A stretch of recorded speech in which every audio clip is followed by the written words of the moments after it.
you tell Phil? Anybody from the commercial appeal? They're all at the match. Phil's at the match. What's that? Phil's at the match. Okay, this is the first ATP World Tour title together for Max and Daniel.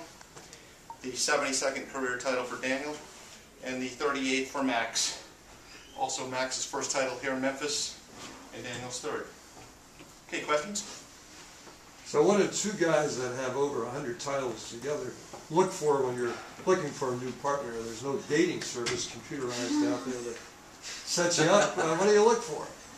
Well, from my side, you know, I think the game has evolved into a lot of big serving, big hitting, doubles and singles. And you know, when I was splitting with my partner last year, Nenad Zimonjic, first guy I thought of was Max. He's been a top singles player, a top doubles player, and you know, I wasn't sure how satisfied he was in the partnership he was in, and you know, I just thought I'd give it a chance and call him, and fortunately for me, it worked out. Is there anything in your games that you've changed individually to gel together? Anything new that has been added individually to your game to complement this team? Well, I think there's more adjustment that I have to make because this is my first ever partnership with a lefty. So I'm actually, I feel like every practice we're out there, I'm learning a lot of stuff about doubles in general, but particularly about being a partner to a lefty player. So it's a lot of fun in that regard, and also just great to be next to a living legend. So. You two have been out there for a while. Peter Fleming and McEnroe's team together. Peter's saying the game has changed drastically in doubles since he played. You've been out there not as long as he has, but at least a good decade.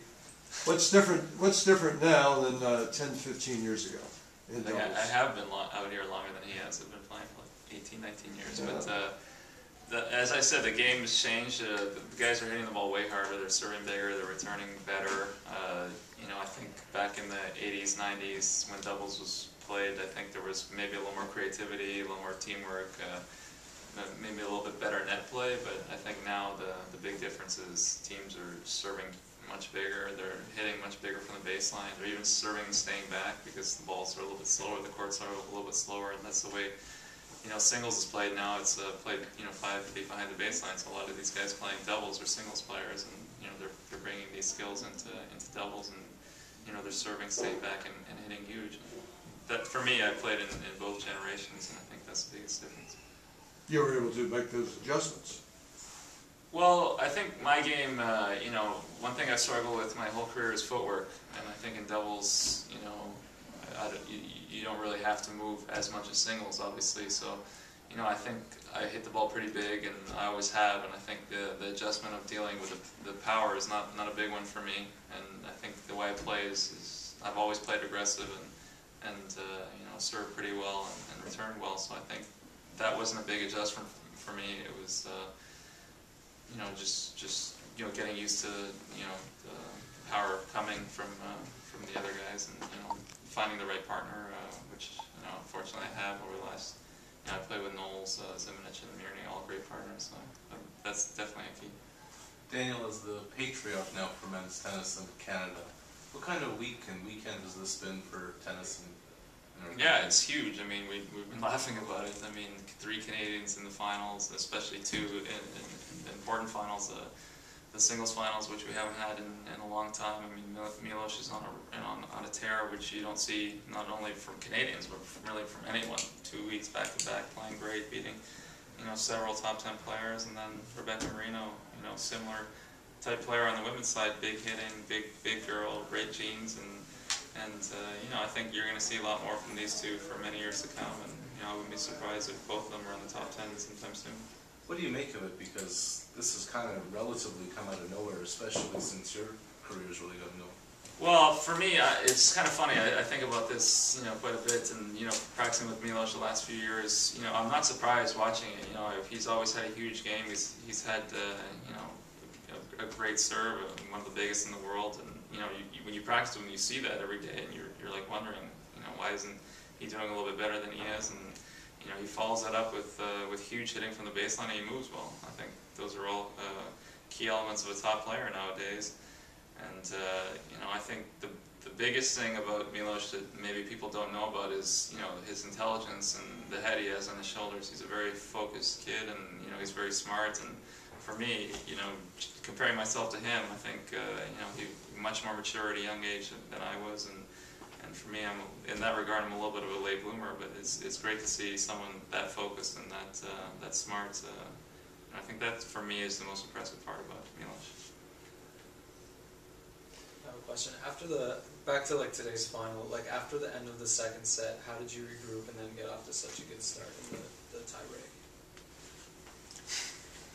Well, I think, like you said, after having several opportunities to finish it off, it was important to, we just kind of said to each other, let's be tough and keep working through it, because we know that our games, when it's on, it's tough to beat, and we're just focused on basic stuff, on making a lot of first serves, going after our balls, and anytime we're playing aggressive and we're committed to our shots, we're going to be tough to beat. So we just wanted to make sure we play this tiebreaker with what we have, and you know, if we get beaten today or on any given day, it's too good, but we wanted to give it our best.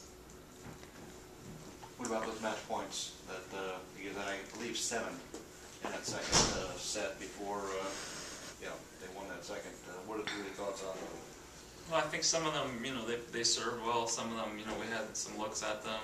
Obviously, it was tough to lose all of them. I think you know, I could have made some better returns on some of them. I think Max had one replays that maybe he'd like to have back, but you know, I think credit goes to them. A lot of them, I think most of them were first serves that they hit, and yeah, you know, for sure we could have done better with it. But I think, like Max said, the biggest part of the match was the way we regrouped to start the third set. And that's what we're most happy about. And going forward, I think that was key.